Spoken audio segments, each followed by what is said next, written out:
Hello, welcome to today's live. I am so excited to chat with you guys. Essentially, I am going through all of my book. I'm already seeing so many of you guys already coming in, hanging out. Hi, hello. If you don't know, my name is Chantel. Welcome to my channel. I'm doing a YouTube live, and I am literally talking about the fact that I literally wrote a book and it is live today. If I sniff, I am so sorry. My allergies are going crazy today. Yeah, and I'm just trying to struggle. I'm on a struggle bus. There's so many things that are happening this week. As you come in, say hello. I see, and Sophie saying hello from France. I'm seeing Lori say hello all.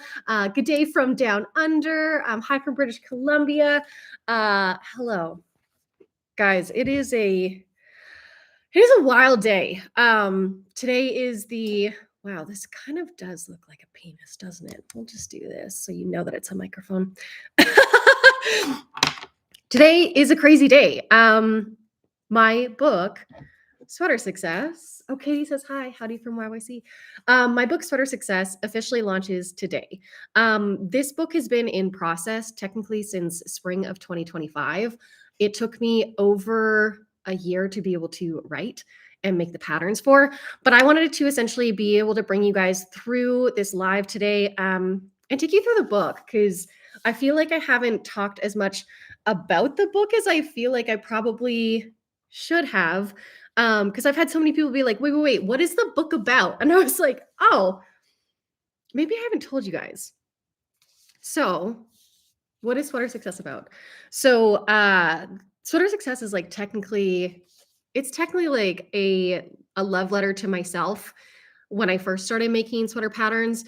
And it is for anyone who wants to be able to make sweater patterns that feels nervous, or that they've made sweater patterns before and they just cannot figure out why the heck it doesn't work.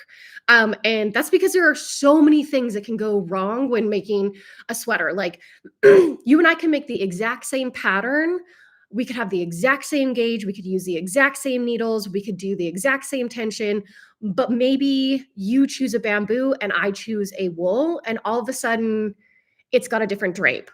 Or maybe my stitch is like half a stitch off for gauge, and all of a sudden mine doesn't show up to be the same dimensions. Or maybe you block differently than I do, and all of a sudden, like, or I didn't block my like gauge swatch and now I have different dimensions. Like there are so many things that can go wrong essentially when making your first sweater. And I made so many sweaters that I felt didn't fit, didn't they weren't like what I wanted. Or I'd be like, this looks so good in the model, but it just does not look good on me. Or like, why does this cropped not look good on me? Or like, I wish that I would have added length. Like there's so many things. And essentially what this book is that it's supposed to be it's supposed to like give you all of the things that you need to know before you make your next decision about your sweater that you're about to knit. So I wish that I would have had this book when I first started knitting sweaters, which was back in like 2016. I made the classic sweater from We Are Knitters, and I was like, God damn, this does not look how I wanted it to be.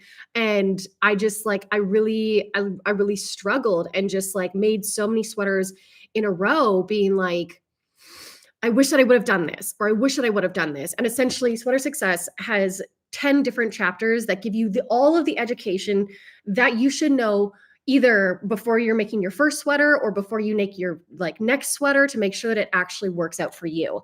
And then there's 6 patterns at the very end that essentially take every single thing that I've taught you in this book and then put it into action. So I'm going to run through the chapters, but essentially it's like each pattern has different fibers. Each pattern has different eases. Each pattern has different constructions. And you'll start to notice that all of the things that I did in the patterns relate to what you have learned in the front of the book. So just a heads up, this book is meant to be one of those books that like that stays on your shelf that you reference all the time, or that you keep going back to, or that you're like, oh, I don't know what that was, I swear that I learned that, and then you go back to this book. Like, this book is not a quick speed through read. It is chock full. I did a bunch of research, and definitely when I was writing this book, I was like, no, Chantal, you do know a lot about knitting. So that was really great. But also, I learned so much when I was writing this book, and it has so many things for you guys in it, and I hope you learn as well. So I'm just going to read your comments being like, wow, what a coincidence. Didn't know about this live. Thanks, YouTube. Yay. Congratulations on your new book. I'm waiting to get my book in the mail. Want to make the one you're wearing or the coquille pullover. I'm still debating. Well, heads up, if you join my Knit-A-Tune Network membership, you can do both, and then we can hang out. Oh, thank you. Todd brought me my phone. Yeah. Okay. So now that I've told you why I wrote the book, because essentially I wanted to be able to make a guide, is the easiest way to put it. I wanted to read you guys the first chapter of my book, which is only like 2 pages. But essentially it talks to you. And the entire process of this book, when I was writing it, I really wanted it to be something that like I was talking to you, like we were at a coffee shop. So the way that I write is a tendency to be very cheeky and sassy, and don't worry, that happens in the book as well. Lori says, I love it. I have read it and keep it near me. Yeah, this is meant to be like a book that is a reference guide to you all the time. So let me read you the first chapter, and you get a beautiful photo of Kurt, and it says, knitting your first sweater. Let's get you on your sweater making journey. Chances are you've knit a few scarves, added a couple of hats to your collection, and even knit a baby blanket for that family member or a friend. But now you want more. You're ready to take on the next challenge, test your skills, and try something new. You're ready-ish to dive into making your first garment, but you're a little nervous. That's totally understandable. There are tons of reasons that can make knitting a sweater, dress, or cardigan intimidating. It's probably because it's something you've literally never done before. Maybe it's a seaming process that is daunting, or you're not quite sure how each piece works together. Or it could be that you're worried about how time-consuming or how big of an undertaking it is to make a sweater. You're not alone. That's why I'm here. Making your own garment is really a start-to-finish process that is so rewarding and straight up pretty nifty. Imagine wandering into your local yarn shop and walking down each aisle. You let your hands drift over each skein of yarn, pulling it to your face to test the softness on your cheek, and picking the perfect palette. You head home with a lighter wallet, but with a touch of delicious squishiness, snuggle up on your couch and cast on. Periodically, you stand in front of your mirror as you try on your pattern and make adjustments tailored for the perfect fit. Before you know it, you're braving the annoying task of weaving in your ends and blocking your piece before finally stepping out in public to get those "where did you buy that" compliments, to which you excitedly reply, "I made it." Sounds pretty cool, right? In this book, we're going to break down all those steps, teaching you the basics so you can make your first sweater a success. By the end of the book, you'll understand different garment constructions and the needed skill set associated with each one, ease and how to pick your size, yarn subbing and how to choose your yarn and needles, while taking into consideration why specific yarns are better for particular projects or seasons, and the different qualities and characteristics of each fiber. You'll have learned about gauge swatching and why it's so important when knitting a garment, modifications, how to read a pattern with multiple sizes, and how to block and take care of your finished knits. Each step in this book is broken down for you in the same order as you would be making your item, giving you the perfect blueprint to ensure your first sweater is a hit. In each chapter, you'll find a TLDR at the end, aka too long, didn't read, and this will wrap up everything that we learn in the chapter in one tiny paragraph, kind of like a cheat sheet. This makes it easy to skim your way through because I know that we're all pretty busy, and I want you to give you all the time to be able to knit. And I've got a little excerpt right now that says, "Working magic. Being able to knit your own garments is seriously the most rewarding experience, and that even doubles in today's age of fast fashion. There's something so incredibly breathtaking about taking the time to slow down and create fabric with the warmth and love of your own 2 hands." Not to mention that knitting your own garments is a perfect way of creating items that fit your body versus the other way around. By being able to adjust and modify our stitch counts and shaping through yarn, we're combating the relentless barrages of the fashion industry while paying homage to the countless people before us who made their own clothes. So I see you, my little rebel, and I urge you to take it on. There's really something unique about creating every single stitch, and I want you to cherish that because that itself is magic. I'm so excited that we're embarking on this adventure together. Let's make your first sweater a success. That is the first intro to the Sweater Success book. And I wanted to be able to essentially take you through the chapters. I'm not going to obviously read them because otherwise we would be here for a very long time. Oh my gosh, Asiani said, it's for me, it's a knitting Bible. Exactly. That's what I want it to be. I'm going to quickly take you through the 10 different chapters of what you can essentially expect to be able to learn in this process. I kind of gave you the blurb when I was talking about it in the upfront, but I wanted to be able to show you guys all of it. So one thing to know is that when we're going to be going through this copy, you are going to see two different sets of photos. You're going to see photos that are all the patterns are done by one of my amazing friends. Her name is Kayla. She did all the photography up at Lake Louise for all the patterns. And then the rest of the photos are literally from Todd and I, taking photos for the educational aspect to it. So the way that this book is broken down is that essentially you have those 10 chapters of educational, and then from there, all of the 6 patterns. And don't worry, I have a pile of all the patterns so that I can literally try them on and show them to you in this live. But if you guys are all good to go, give me a thumbs up and we will get going.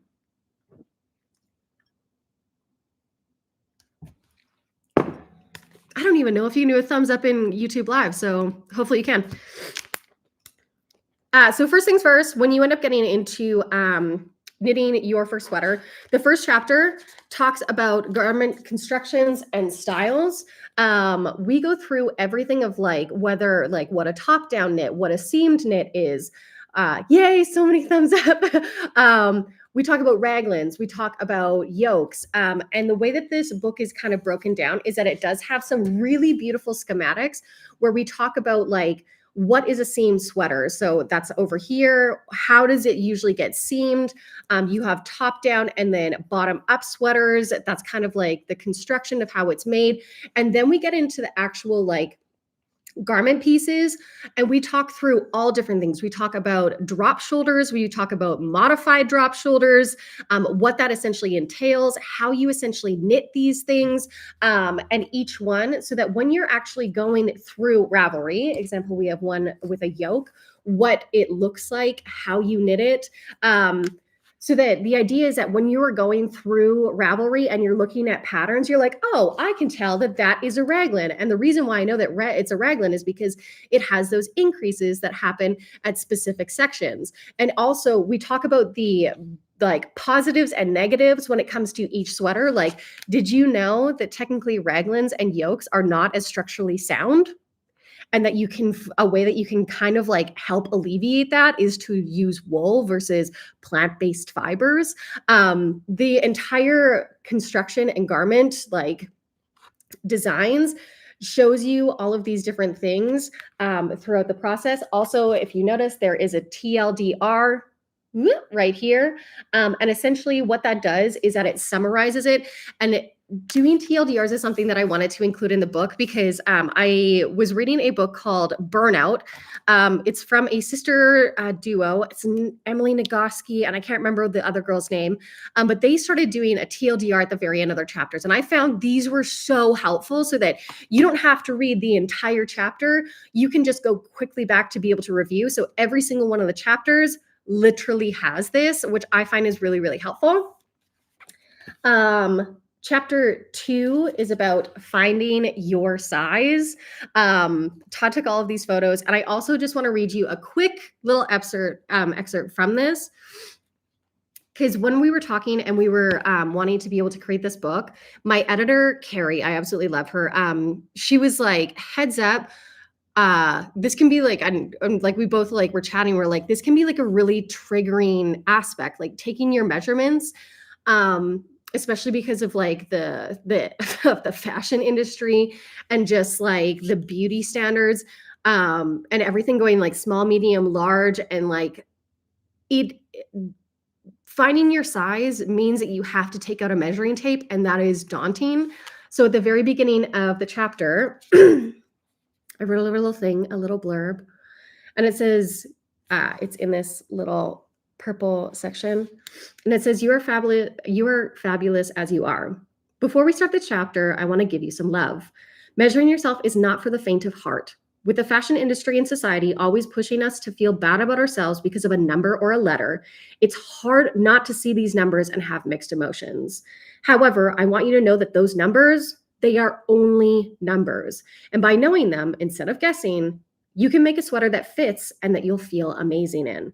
I promise that knowing your measurements only makes for a great sweater, not something negative. So if you have any negative thoughts, I want you to drop kick them into oblivion. We're not going into that negative self-talk here, and I won't allow you to do it to yourself. So in this entire chapter of finding your size, we essentially go through how to be able to measure yourself. We have a croquis right here, which I didn't know what this was called. It's called a croquis, CROQUIS. And it essentially tells you how to be able to measure, your bust, your waist, your hips, your upper arm. It tells you when to be able to be measuring yourself before you start a project. The answer is you should be measuring yourself every single time before you start a project, because our bodies change. And then it also talks into standardized sizing, which is how designers essentially base their patterns. It goes through all of those numbers. And then as well as it gives you an entire chart based off of the Craft Yarn Council that has all of the standardized sizes for different sections in your body. When we get into, sorry, I need to blow my nose.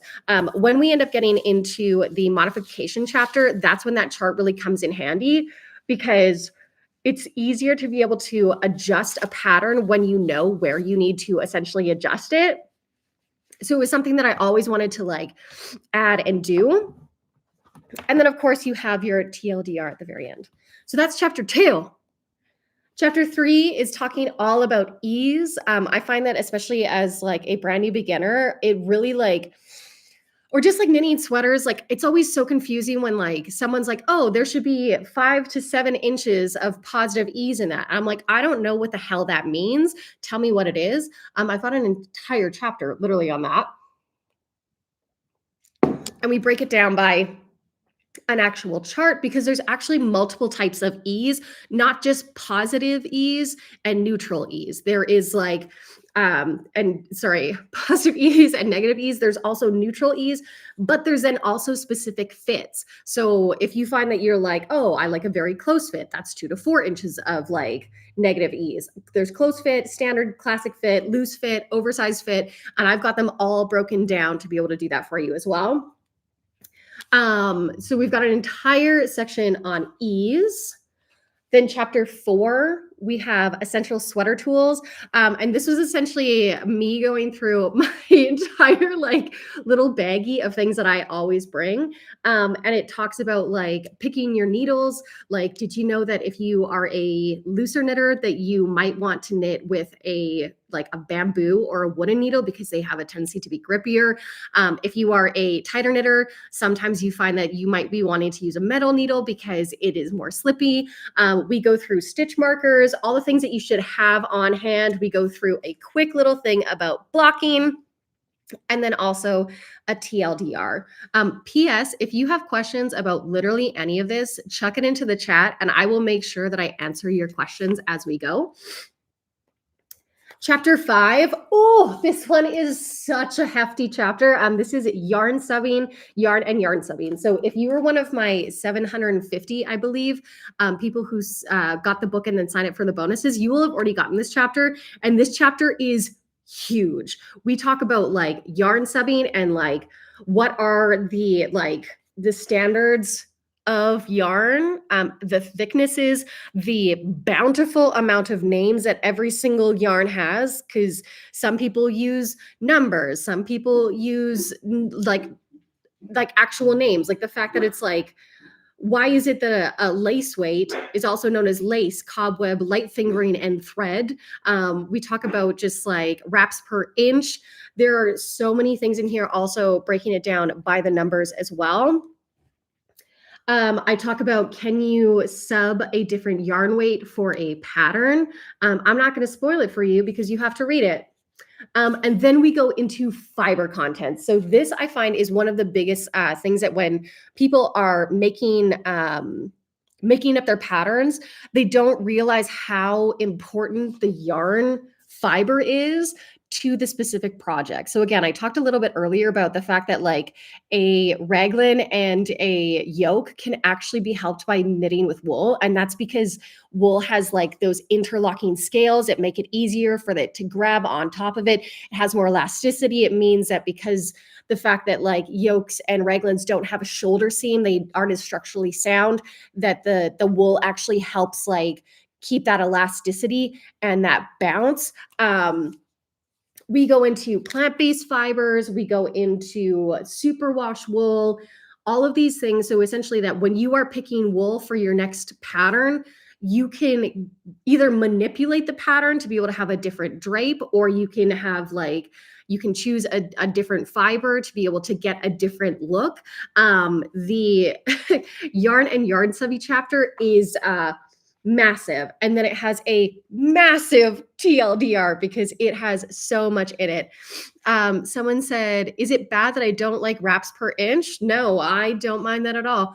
Wraps per inch are mainly there to be able to like have a standardized size of how many wraps per inch to be able to get like, whether it's a worsted or a DK or so on and so forth, or a double knit. That's technically what DK essentially comes down to.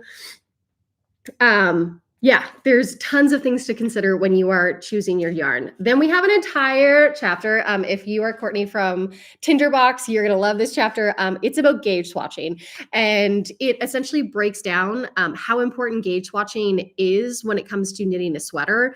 I know that it's a tendency that we're all like, maybe I won't do it, but it talks about what will happen if you don't get gauge. How to adjust if you don't get stitch count per gauge. It talks about what to do if you don't get row count, what a gauge swatch is. So it's got an entire section. I'm actually so proud of these photos. They're so good. Gauge swatching is so needed to learn. Yeah, yes, it is so important if you want to be able to make sure that you're going to get fit for your sweaters. This is also where you will notice that it's one of my typos. It is on page 49, which absolutely crushes my soul. Right here, it says, let's play a game. I think it was supposed to be let's play a game. I already told them we're going to get updated in the second one. I'm so sad. I'm so sad. But essentially it has like all that information about gauge swatches, tips and tricks for when doing gauge swatches, and then of course a TLDR at the very end. That is chapter 6. And then we have an entire chapter about how to be able to read a pattern. So I found that when I first started reading patterns, I was like, God, this looks like Klingon. I have literally no clue what the hell I am doing. And I think it pushed me off of making sweaters and just making patterns for so bloody long. Because I didn't understand. I was like, I don't understand when I have 2 asterisks on either side, what does that mean? And in this book, it's like when you have 2 asterisks on either side, it means that that's what you repeat over and over again. If it has parentheses versus square brackets, what does that mean? Like square brackets, does it have a qualifier behind it? I find that when you're reading a pattern, it can be so stressful and it can just be kind of confusing. So I have an entire chapter on how to be able to read patterns, including tips on how to read patterns, what you can do, essentially like highlighting sections, highlighting your stitch count, all these things to be able to make sure that when you find that pattern that is the one for you, to make sure that you're like not confused and you're following it. You don't want to follow like another stitch count. We do have a little thing in this book that literally says, if you are getting this from the library, please do not highlight the patterns, but it's like an entire section. Courtney goes, "Oh my god, hello, Pink Mike." I know, I'm so fancy. Um, I think this book is gonna fill in so many gaps in my self-taught knitting knowledge. Yeah, and, like, even I will say that when I was writing this book, I was like, okay, I know a lot about knitting. I have been knitting since technically 2012, and I have learned so much along the way, whether that was from Knit Night or anything like that. But doing the research for this book, I was like, oh, I didn't realize that, or I didn't realize that that was called that. Like, and then I had one of the girls that comes to my Knit Night. Her name is Heather. She is a godsend of knowledge, and she was like, "Oh, you need to, like, add this, or you should add this," and, like, a lot of the knowledge that I have also learned while, like, going through this entire process and researching all of these things, was really, really cool. Because like, I was like, "I know these things, but even writing this book, I learned things, and I wanna be able to pass those on to you."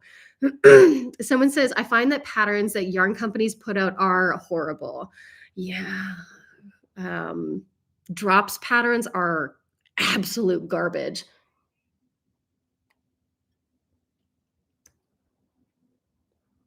There is a white sweater in the book, has a cable in it. It looks divine. Is there a pattern for it? No, that one is from Banana Republic. That one is a store-bought sweater.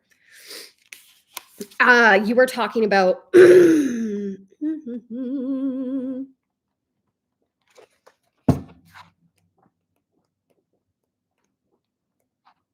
where is that photo?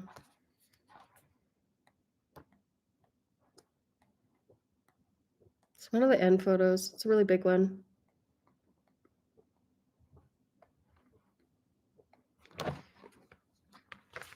You're talking about this one, correct? That one is a store-bought sweater. Gosh, I wish that I had, like, written that. But no, that one is not in there. Okay, and I just realized that they also edited out the tag. Chapter 8 is all about making modifications. So I find that when, especially as we are knitting patterns, and as we are getting better at making patterns, that there is things that we're like, oh man, I wrote it, I like did it exactly to pattern, but when I put it on my body, it doesn't fit how I want it to. And making modifications, I think, is like such a beautiful aspect when it comes to actually making patterns, because like the advantage when it comes to making pattern or like making our own clothes is that we can fuck around with the stitch count. Like we can move things and change things. And this essentially has an entire section about making mods. And it goes through first, talking about body shapes. I do want to read one little excerpt from this. It says, body shape. As you're taking your measurements, you'll probably start to notice something. When compared side by side, the measurements will start to make shapes. No, we will not compare you to an apple or a pear. Hello, that is dumb, antiquated, and you are not a piece of fruit. But seeing your body measurements in relationship with each other can help you figure out where you might want to make modifications. So in this book, I even talk about the fact that I have a triangle body shape, meaning that my bust is smaller and my hips are larger. So in other words, I'm technically a medium on the bust, but I'm an extra large, which means that because I can take these measurements and I can see them, it means that I'm like, oh, if I'm making a top down sweater and it's a tunic length, I can essentially cast on for a medium, knowing that it will fit my top. And as I'm working my way down, I can do shaping to be able to increase for my hips, essentially switching sizes in the middle of it. So we talk about common modifications, like adding a size that isn't written, removing or adding length, adding width, whether it's in different like portions of your body to be able to make it fit. We talk about waist shaping. We talk about underarm shaping, and especially when you're getting into designs that are in plus sizes, that if you are not seeing underarm shaping, that you need to run for the hills from that pattern, because especially in plus sizes, this means that we get a lot of additional bulky fabric here, which just looks like absolute trash. And how to be able to add that. We talk about short row shaping. We talk about bust darts. And then we have a TLDR as well. So while it doesn't tell you exactly how you're going to do this in every single pattern, in the patterns that I wrote, I specifically added things. So like the underarm shaping is in the Neapolitan pullover. Waist shaping is in the classic yoke pattern. Short row shaping is in the stockinette raglan. So I've added all of these things that you are learning in the book into those patterns so that you can kind of like figure out and understand how these things actually work. Then we have our second last chapter is blocking your knits, which I know you guys hate to do. And I am a steam blocker extraordinaire, and I am slowly shifting more and more to wet blocking because it is so crucial. But essentially, like talking about what blocking is, it's like essentially hairspray for your knits is the easiest way to put it. How to be able to do it.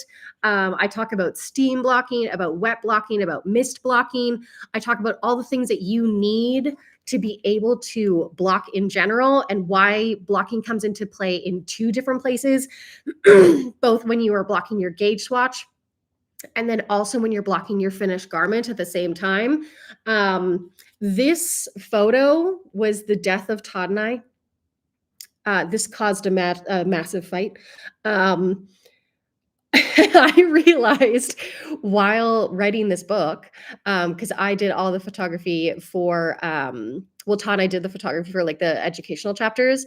I realized in this book that I have very shaky hands, and that meant that I couldn't take photos. So I'm accustomed to like the majority of my patterns all have, my photos are taken from our iPhone. We just go out, Todd takes photos of me, blah blah blah. I have literally taken a photo course. I know how to take photos, and I was just like, oh my gosh, this is going to be so easy. Turns out in the last couple of years, I've gotten like really, really shaky hands. Like they don't, if you can kind of see right now, like they don't stay at level. So it was a really big learning process for doing this book because Todd had to take all the photos, especially with me touching things or like holding gauge swatches and things like that. And it was a testament to our relationship just because we would like, the way that it was broken down is that we would have 3 different deadlines. We would have, my first deadline, I think, was the end of October. My second deadline was mid-December. And then my last deadline was like February 1st. And I would write all the chapters, and then from there, Todd and I would take photos on a Sunday. We would put aside the Sunday or like the last 2 Sundays before the deadline was due to be able to take photos. And the reason why we did that was because I would send my chapters to my editor, Carrie, and I would say, what kind of photos do we need? How many photos do we need? These are the ideas that I have for photos. Do I need to take all these things? And she would respond back me like, we can use this here, we can use this here, we can use this here, get these specific photos. And then Todd and I would take them, and I would have these ideas of like, I was like, I want a depth of field photo of me pinning a garment, but I need it to have the blockers in there, but I need them here, and I want a depth of field. And this photo broke us because he was like, I don't know what you want. And I was like, but just read my brain, read my mind. And he was like, I don't know what you want. Do you want this? Take a photo. And I was like, no, I hate it. And then he would take another one. And I'd be like, no, I hate that as well. So it was definitely like a testament to both Todd and I, because he was seriously so sweet. He would literally like, he knew that it was going to be like an awful day. He'd like every Sunday. And he would be like, okay, let's get you like a chai in the morning. Let's like get you set up for success. Like, let's get like some food into you and let's have a good time. And then we'll put on some music. And the entire time I was just like an absolute fucking bear to him. And he was so sweet. So at the very end in the acknowledgements, there is definitely, there's an acknowledgement to Todd specifically for that. Cause this photo in particular tested our marriage. And then the last chapter is all about aftercare. And the reason why I think that we get so accustomed to just being like, "No, I've finished my thing, I've woven in my ends, like, la, la, la, la, I'm done." But there are, like, so many additional things, like, for the love of God, do not hang your sweaters. Gravity is, like, the enemy of, like, hand knit garments, so please do not hang your sweaters, but we essentially did an entire chapter, I keep on saying we, but I'm like, and it talks about, like, how to be able to wash, how to be able to spot wash, how to be able to machine wash if you are daring enough. We talk about like freshening up knits every single season. We talk about mending and repairing. We talk about how to be able to deal and like combat moths. There are so many different things. So that is essentially the upfront of the entire educational aspect of this book. If you have any questions, chuck them in the chat. I'm going to take a quick sip of water. I'm going to blow my nose off camera because it's going to be insane if I do it over here. Yeah, if you have questions, because I know that there is a slight delay when it comes to YouTube, ask them in the chat right now. Okay, I'm going to quickly go blow my nose. I'm so sorry.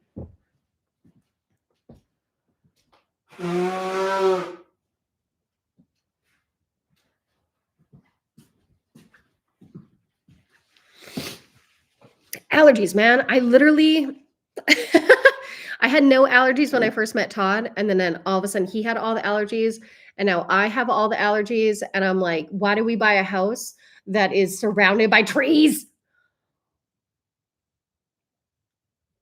And I'm allergic to trees.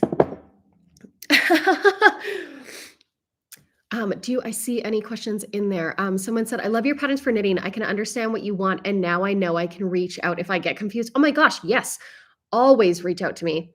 Hey there, beautiful lady. I finally made it. I don't have mine yet. I presume it's still on the mail. Yeah. So technically the book officially launches today. We were laughing so hard because, and by laughing, I mean like kind of angry. I was getting so many messages from like, even like family members being like, hey, heads up, like it's October 12th. And I got a message from my bookstore saying, hey, PS, it's ready to be able to pick up. And I like remember sending a message to my publisher and I was like, is this okay? Are they allowed to do this? Do they not know that it like comes out November 4th? And apparently some bookstores have just been like, fuck it, I'm gonna put it on the shelf. So some people have been getting the books already like so early. So technically, you're not supposed to get the book until November 4th. So do not stress. It's literally November 4th today. So no stress. Michelle goes, I love that your patterns are inclusive. And also all of the patterns in this one are extra small to 5X, which is a 28 to a 62-inch bust. I wanted to make sure that all of the patterns were inclusive. And that's something that like I really strive to be able to do, as well as like all of the patterns have been tech edited. All of the patterns have been tested in all of the sizes. I'm going to be sharing my tester photos in like the next couple weeks because each of the 6 sweater patterns are so beautiful. And like, I just want you guys to see them on all body shapes. I took a really long time to be able to make sure that they were all graded correctly and in the right fits. And I took so much feedback from my testers. So I really, really hope that you essentially love those. Someone said, I'm so excited for your book. Thank you so much for a breakdown. I was on the fence and now I'm totally getting it. Are you doing any signings besides your current ones in Canada? So I have a few signings. I have, so first of all, maybe I can quickly go through that before I go through all of the, all the sweaters themselves. So this Thursday, which is November 6th, I have my book launch party. And essentially it is a party. Like Todd is making signature cocktails. I've rented out an entire theater. I'm doing an interview. I had my girlfriend Sybil come over last night, and we went through all of the questions that she's going to be asking me and interviewing me on stage. There's going to be book signing there as well. And then it's essentially just like a hangout for the fact that like, and I guess it's not just for the book release. It's technically for the fact that like Knititude is 11 years old. And then also that I went full time in March. So it's kind of like a celebration for everything, including the book. So there's that. Then November 8th, we're doing a signing at Stash in Calgary, which is from 10 until 3. And then next week, I head to the West Coast. So we are going to Vancouver on the 13th at Bad Anna's. And then the 14th and the 15th, I'm in Victoria. The 14th, we are doing one at Beehive Wool Shop, and we're doing like an actual knitting circle. And then on the 15th, we're at Bolin Books, and we're doing like a knitting circle and also a signing. And then I've got December 6th, which is going to be in Montreal. Mainly, we wanted to go to Montreal. We've always wanted to go. My dad was born in Montreal. We've always wanted to go around the Christmas holidays, so that's also like a secret, selfish thing. And we wanted to go to a Habs game. And then we're thinking about doing Toronto as well. I need to like figure it out. So the fun fact about book tours and publishing is that publishing doesn't have a lot of money. So like all of these things are on my own dime. So the entire book tour is coming out of my paycheck. And I am just like, I just wanted to be able to make sure that I had sign-ins on both the East Coast and the West Coast. To be able to answer your question about going anywhere outside of Canada, when we last November, when the states were having their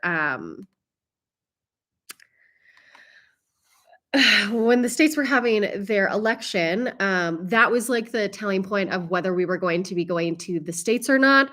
So because of the current administration, we are not coming to the states. Technically, for me to be able to cross the border, there's obviously a lot happening in the states right now, especially with ICE and with working in the states. And technically, if I was coming for a book signing, they could detain me at the border with not having a work permit or visa to be able to come, like a working visa to be able to come into the States. So we are just not coming to the States at all. Todd and I have also made the really, really hard decision to not do that, which is really brutal, especially when it's like my year. I was like, I want to go to Rhinebeck. I know that they have like a book signing section, and I'm so excited. And I want to be able to do that. And there's like places in like LA, and I have so many friends that are in the States, but it's just not, it's not safe. It's the easiest way to put it. So we are not coming to the States. That being said, Todd and I have always had this plan to be able to go to Europe to do a sabbatical. And if that happens, I will probably be booking book signings at the same time of the locations that we end up going to. So I don't know if that will happen in 2026, but that might be on the horizon. But the thing is that we will not be going to the States. We are only doing a Canadian book tour just because of that. And again, we wanted to go to the West Coast and to the East Coast to be able to try and maximize the amount of people. So I know that's a really long answer, but the answer is Trump fucked y'all. And that's a reason why we're not able to come. It's also one of the reasons why I'm struggling to get signed books onto my website. Shipping to the States is absolute hell. So because of like tariffs, them stopping things at the border. If you were a person that was one of the 750 people who got a book plate, Todd and I have tried to ship my book plates to my publisher twice now, and it keeps getting stopped at the border and sent back. So that's been really frustrating. So there's that too. Sorry to go on a rant. My bad. Someone just said, I'm 40 and only just found out from your book that I'm a pear shape or pear size, big bust, but bigger hips and bum. Yeah, you're the same thing as me. And technically you're a triangle shape because I promise that you're not a fruit. Someone says, I just love how your testers own their knits. They're so beautiful. I also can't wait for you guys to see the Neapolitan pullovers that my testers did because the colors that they chose are so beautiful. Someone says, I learned to knit to make the snowfall sweater scarf, and now I'm hooked on both knitting and crochet. Welcome to the community, and welcome to the dark side. Lori says, you're amazing and have a beautiful personality. I enjoy all of your videos and reels because you're so genuine. Thank you. I really try. I really try to be like exactly how I am in my personal life on here, because also that would be so weird. Can you imagine like coming to see me and me being really closed off or like shy? That sounds awful. Tracy goes, I love your patterns. You explain each part perfectly. When I look at your patterns and other patterns, they often feel like reading another language. Congrats on your book. Hoping to see you in Montreal. Oh my God, Tracy, it would be wonderful to see you again. Michelle goes, your own dollars. Wow. Did not know that. Yeah. I'm a little nervous, to be totally honest, for my book launch. If you are in Calgary and you are watching this and you're not coming to my book launch, oh my God, come to my book launch. I am renting out the entire theater. And even with Todd's staff discount, it is a hefty cost. And I have like barely broken even. We're currently sitting at 84 tickets out of 150. So if you are in Calgary and you want to come and support, or if you know someone that's in Calgary, tell them to come to my event because I would love to see them there. But yeah, the book tour is literally all my own money. I just wanted to be able to come and say hi to you guys. Is the easiest way to put it. I live in the States and don't blame you. I would like to come stay with you, please. Oh, you can come hang out with me in Calgary at any point. Okay, I think I've caught on comments. I've got congratulations. So happy for you. Let's quickly go through the patterns. So now that I've gone through all of the process of all the things that you have learned in the book, they are now applied into all the patterns. So let me quickly go through them. There are 6 in total. They are exclusive to the book, meaning that I cannot sell them on the side. You have to buy the book to be able to essentially to get them. It's the easiest way to put it. Sorry, I just want to make sure that I didn't miss anything. I'm safe. I get the rights back to these patterns to be able to sell them on the side 3 years down the road. So if you want to wait 3 years, it's on you. But I wanted to quickly run you through each of the sweater patterns. So there are 6 in total, and they're all different constructions. They are all different yarn weights, different fibers, different things. Let me quickly go through them. And I am literally going to be trying them on. I put on another undershirt so that I could do all these things. I know that I should probably just go to the Neapolitan first, but because I'm following along in the process of my book, the first one, maybe I should have done the Neapolitan. We're just going to put that on the floor. Hopefully my dogs will not come say hi. No, don't fall. Stay. The first one that is part of my book is my classic yoke sweater. So this one is knit with a size for worsted weight. I will put it on. This one has waist shaping, slight waist shaping in the waist. It is a top-down construction, and it has, it is slightly cropped. It should hit at the top of your pant line. So this is the first one, has slight shaping in the waist. It is a top-down yoke.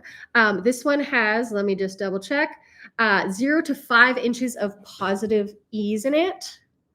So it is a pretty neutral, and it does have tailored arms to it. Also, if you have questions about each of these, let me know. If you have knit my Easy Eyelet yoke, it is a very similar construction, and it is a very similar fit, because that is one of my best-selling patterns, especially for beginners. That's kind of what I base this sweater on, but it's not the same, but it's really, really pretty. When I was making this pattern, I used Lion Brand chainette. You guys know that this one is my absolute favorite. I talk about this yarn all the time. Lion Brand. Also, PS, at the very end of the book, there is a resources page, and it tells you why I picked every single yarn. So do not skip on that. This one is a size 4 worsted, and it is an alpaca blend. So it's got a really beautiful drape. It does have that like kind of halo on the arm. And it is sizes extra small to 5X. One of the things I love about your patterns is a beautiful fit of the sleeves. Chef's kiss. I'm glad. So that's the first one in the book. Let me quickly show you guys the photos. Kayla, my girlfriend, took all the photos for this. It gives you the whole entire schematic. It has been completely tech edited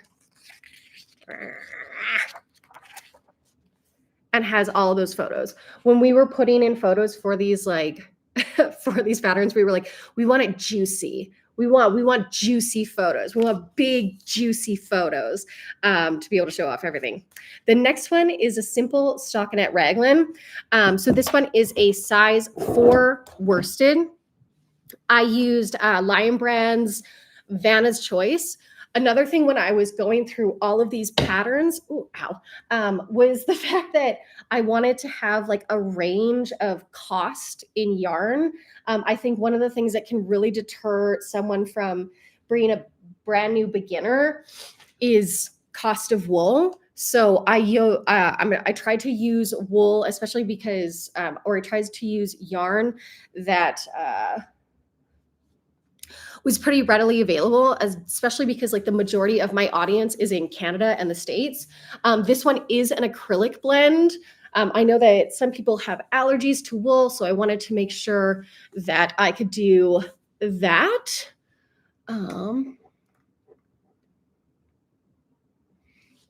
Sorry, I thought I saw a comment. So this one is a more form-fitting sweater. This one does have, let me just double check. It is 1.5 to 3 inches of negative ease in it. So this one is a top-down raglan construction, but it does have short rows. So short rows can be done in 2 different sections. It can be done at the nape of the neck or at the back, and you'll see a few of them here. And that essentially shifts the back up and the collar down so that you're not constantly pulling at it. And again, more of a tapered form-fitting sleeve and a raglan construction. These ones are knit top down, completely seamless. I will quickly run through all of these photos for you because they're so bloody pretty. We've got our schematic.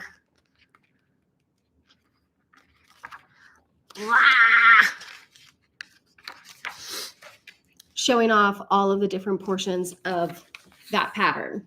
After that, I have two favorite patterns in this book.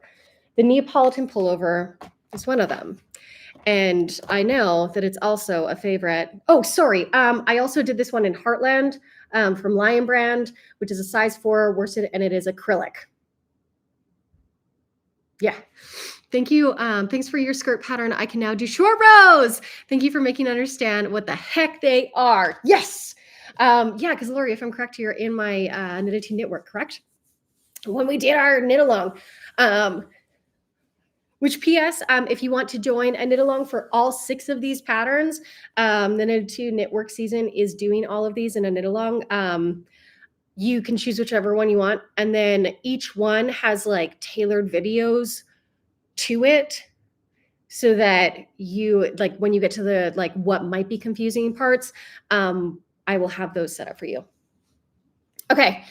The Neapolitan pullover is one of my favorites. And I know it's one of your guys's as well. And I know you're also going to hate me for one thing. So the Neapolitan pullover uses three colors, obviously. But it is a seamed pattern, meaning that you knit this in pieces and then you seam it together, which I know so many of you are real chapped about, but it is so good. I used We Are Knitters Bling Bling yarn, which technically on their website, they say that it is fingering weight. It is not. If you check on Ravelry, if you're ever confused about a yarn and yarn weight, go onto Ravelry and they base it off of the wraps per inch. This is a size 4 worsted weight yarn. And it's because it fluffs up so much. And when I was, I technically wrote this pattern in 2020, and I have had it on the back burner for a book. I got reached out for another book offer back in like 2020, and they wanted 20 exclusive patterns from me. And I was like, no. And I was like, if I ever get another book offer, I'm going to have a few patterns designed. So technically, this was one of them. And the Neapolitan pullover, has 5 to 7 inches of positive ease. It is a modified drop shoulder. If you saw an end woven in there, you didn't. Or when an end not woven in. And it is seamed. And it's also got the back nape of the neck also is a scoop neck.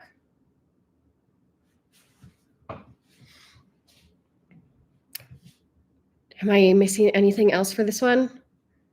Oh, it's so good. So this one is seamed. I have been going towards this sweater forever. I have had so many of you be like, I have seen this in your stories for years. And the answer is you have. I have just been hiding the pattern from you. And it is in the book. My next pattern is the Ivy League vest. I will quickly put this one on. If you want something that is very, very quick and very easy to be able to do, and that you just want to like rip that out, that you're already like, I just want a really quick project, you can check out the Ivy League vest. This one I had to laugh because when I was showing it to my network a few weeks ago, because I got a sneak peek at all the patterns, they loved this one. And I was like, I am not a vest girly. I made it for the vest girlies. And they lost their minds. So this one is, oh my goodness, Chantel, we're going to again pretend that you wove in all your ends. But this one is a mitered vest.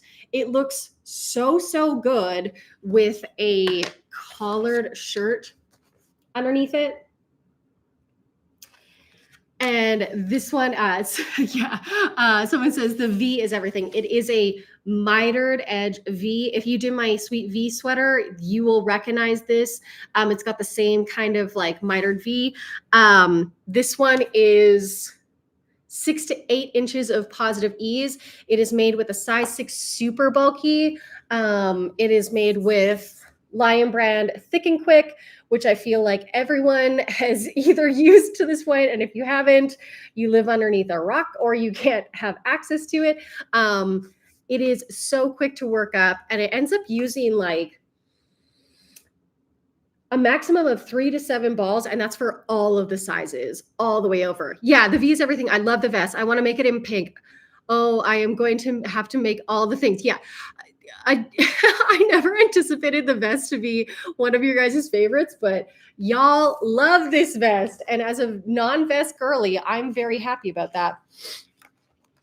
Yeah, it's got that miter V. You have your schematics. You have your breakdown of it. I'm so glad that you guys are loving the vest.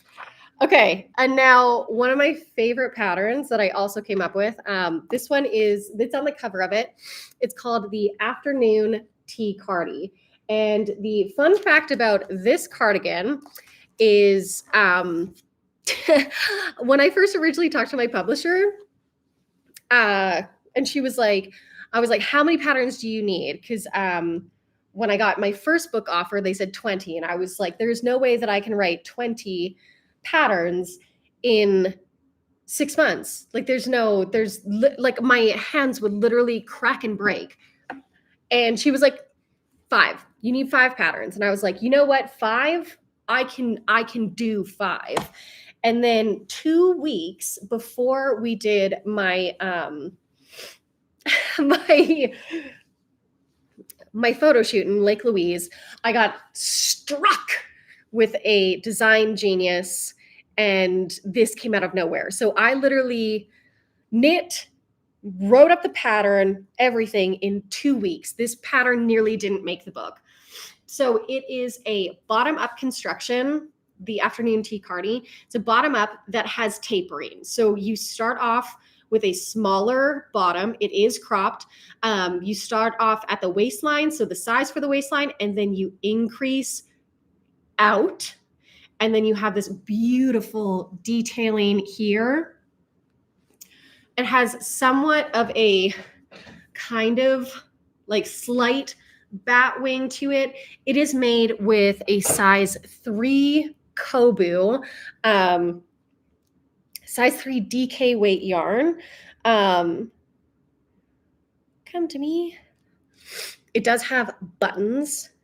This is, again, another one of the sweaters that I find I reach and I grab all the time.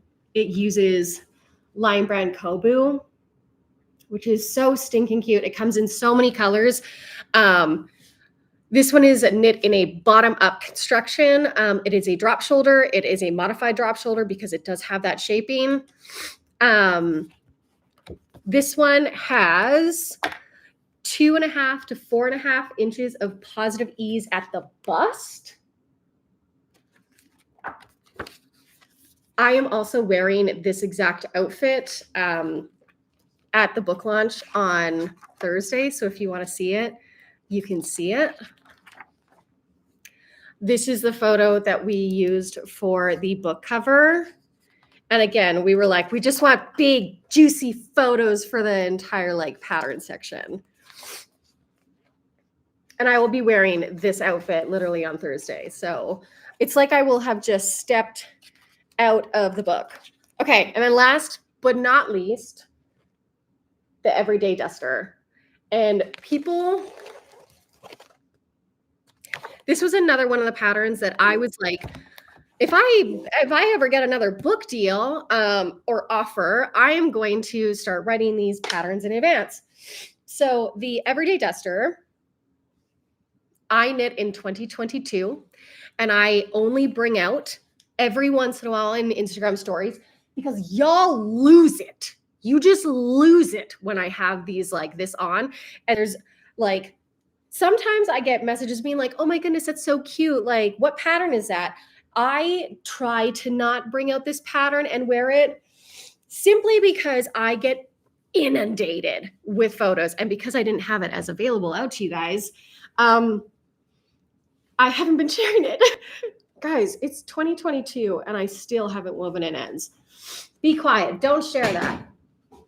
But this one is a top-down raglan. It is knit with a size 4 Aran weight. So it is a bulky. It's like on the verge of a bulky weight. I used We Are Knitters Mary Packa, which I am distraught that they, in the time that I have knit this, they have discontinued, brought back, and discontinued this yarn again. It is one of my favorite yarns. It is so bouncy. It is made with an alpaca blend. It's so lightweight. It feels glorious. Now, when it comes to the Everyday Duster, it comes down to about your knees, just because you can't see while I'm standing up. It feels like you're wearing a house coat outside that's acceptable. It's the easiest way to put it. And this one is, let me just double check, 8 to 11 inches of positive ease. This one ends up using 975 to 2,185 yards. That spans all of the sizes. It definitely is a yarn eater because it is very long. But I cannot wait to have you guys see my testers because they are so beautiful. So that's the last pattern in the book. Again, you get the full schematic. And then all of those juicy, juicy photos. And my idea when it came to writing this book was essentially all the things that you learn in the educational upfront is what you see in these patterns. There's also an abbreviations section of the book. It's got some photos for how to be able to do those stitches. And then it has a resources section, which talks about the yarn that I use and why I chose it. This is a beautiful insight into my mind of why I chose these yarns. So if you are looking at yarn subbing, definitely check out this section. And then the very end of it is an acknowledgments to all of my friends and to Todd and to my mom and to you guys who are my fans. It literally made this possible. That's it. That's the book. I know I've been yapping at you guys live for literally an hour and 4 minutes at this point. But if you have any questions, please ask them. Hopefully, if you have not picked up a copy of Sweater Success, you now know what to expect in it. I literally gave you a breakdown of the entire thing. Don't worry, this is going to be able to replay if you want to watch it all. But yeah, I essentially wanted a book that I would have wanted when I first started, making patterns, and also like a book that I wish that I had when I first started making garments. And I would suggest, if you I know for like Christmas, when we originally were planning this book, they had it launching in January, and I was like, no, I want it in December. And then they shifted it up because they realized how good it would be, and they shifted it up to November. So I know that like as knitters, the worst thing that can happen is that people can try and buy us yarn for Christmas or for the holidays. I would suggest, if you haven't picked up a book, to tell your family members, or if you have a knitter in your family, to be able to buy this book, because I had one of my girlfriends. She manages Stash in Calgary, and she is a person who orders all of the books. She orders all of the yarn, and when I got my first book, I brought it to Knit Night for everyone to be able to see here in Calgary. And I expected people to just be like, oh, that's so cute, flip through it. And then she was like, no, give it to me. And she took 10 minutes going through this book. And when she looked up, and she's a pretty harsh critic, she looked up at me and she goes, Chantel, this is such a good book. This is going to sell so well. And you've done such a great job. And that was that's really cool. Like, I don't know. This book was such an undertaking. And I know so many people have been like, are you going to write another book? And the answer is like, probably not. That was so much. But yeah, now that it's November 4th, you can officially like walk into a bookstore and ask for it. Yeah. Someone asked, so I'm going to quickly go through those questions. Someone said the photos from the different angles are so helpful. Thank you for insisting on that. Yeah, because I find that like sometimes when you get books, you only get like 2 photos, and you're like, well, I don't know what the back looks like, or what does the arm look like, and like what does the cuff look like. And I wanted that to be included in all of the book. When they were first telling me that I would be writing a book with patterns, I was like, yeah, but I don't want to write like a pattern book, because the way that patterns are written in books have a tendency to be like really condensed and not make sense. And I was like, that's not my writing style. That doesn't help my audience who needs those additional steps. So all of the patterns that are written in the book are not in condensed form. They're exactly how you would normally get them if you were getting a PDF from me. And I was like, I will not compromise on that. I will not compromise on cutting out portions of the pattern to be able to fit in pages. We will expand the amount of pages if we need to do that.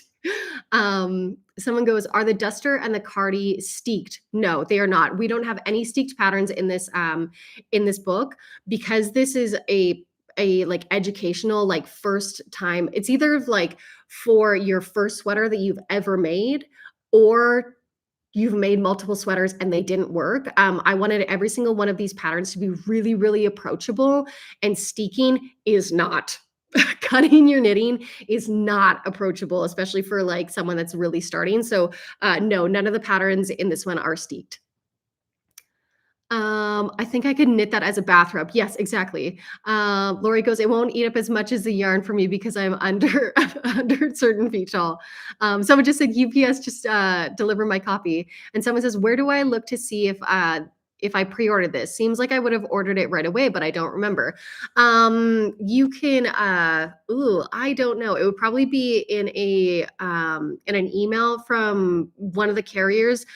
Send me a message because like you can order it on Amazon, you can order it from Indigo. Like there's tons of places that it's essentially been set up to be able to ship from. And I can send you a list of those so that you can go through your email to be able to check if you pre-ordered. But hopefully, yeah, we can figure it out together. Someone says, I'm going to put it on my Christmas list. Yeah, Tracy, do it. Someone says, do you have a suggestion to substitute the We Are Knitters Mary Paca in case we don't find it?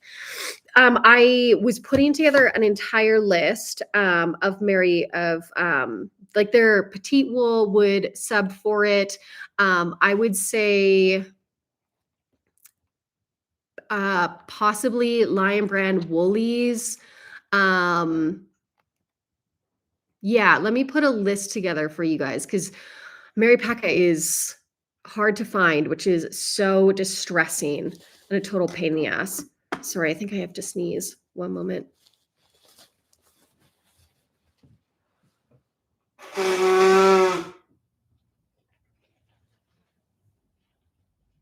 Oh, damn you, allergies. Ooh, someone just said, can you say a little bit about the Knitted to Network? Oh my God, yeah, I totally can.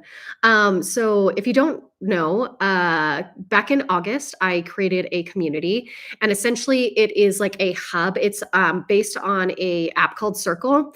And the entire thing is that it is 3 months for a season and it's or three, yeah, we do in seasons. Essentially it is a group of 200 plus members at the moment, and growing, which is so exciting. And essentially it is a community to be able to hang out with like-minded people who knit, who crochet, who love books. I essentially started the network mainly because every single Thursday, I started a knit night here in Calgary in 2000, I think 15 or 16, and it has always been one of my favorite nights. It is a Thursday night. P.S. If you're in Calgary or if you're stopping into Calgary, please come to a knit night. It is free to attend. And I just realized that I was learning so much from the people around me. And I know that when it comes to being online, and depending on where you live, it is not the easiest to be able to find other knitters that are in your area.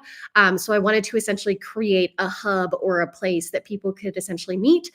So I created the Knititude Network, which is a community-based membership. It happens every single 3 months.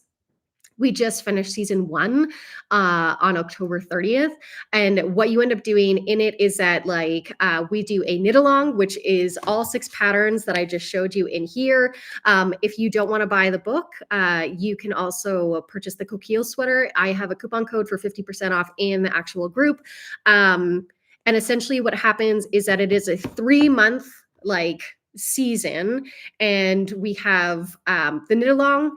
And the reason why I wanted it to be 3 months is because I find that like if people come in for a month and then leave, they wouldn't actually finish it. And so many of us like cast on things but like never actually finish them. So I wanted to be able to create a space that had accountability. So the cal is like 3 months long. We all knit it together. You don't have to join the knit along, you can just like be in the chats. But that's a big aspect of it. And I put out videos and tutorials for specific parts of each like pattern that we are doing in the knit along. So if you join the Sweet V sweater, I did one on a like how to be able to do a mitered edge or a mitered like collar, how to be able to like work a top down drop shoulder. And I showed like the steps of like, okay, you've done the back, now you need to do this part and this part. This is how you start joining in the round. This is how you do the rest of the body. So it's a bunch of videos. And then we also get together and we do stitch and bitches once a month. I'm trying to make those more than that. And then live streams with me every single Friday. And then outside of it, out of like the things with me, because the Knititude Network is not just me. It is all of the other people in it. We have so many chats. We have like knit along chats that are specific to the knit along by itself, but then we also have other sections that are kind of like chat rooms, and we have one like based on books, which PS we are now doing a book club as well in season 2. The genre that everyone chose was romantasy, and at the moment people are voting for what books for us to read for season 2. And then there's like win of the weeks. There are prompts to be able to keep you with accountability, to be able to check in. And the network in itself is just like so sweet and so wonderful and so together. So season 2 technically is open from November 1st. Open to join November 1st to 7th, which is this Friday. After Friday, at midnight, it closes. So in other words, like if you have been wanting to join the network, you can only join at the very beginning of each season. And that's mainly because the season goes for all 3 months. And I want you guys to be able to enjoy it and have your like safe space and your place to be able to hang out. So yeah, that's a little bit about the network. If you have any questions else about it, like I would love to be able to answer. People are so kind and so wonderful in it. And it's just fun to be able to see people like chatting back and forth and like really, really hanging out. Someone goes, I'm in Brisbane. I tend to use Bendigo yarns, very affordable and gorgeous yarns. Ooh, someone says, I substitute for ice yarns, but for me in Australia, it's the most accessible. Someone goes, hey, congrats on your book.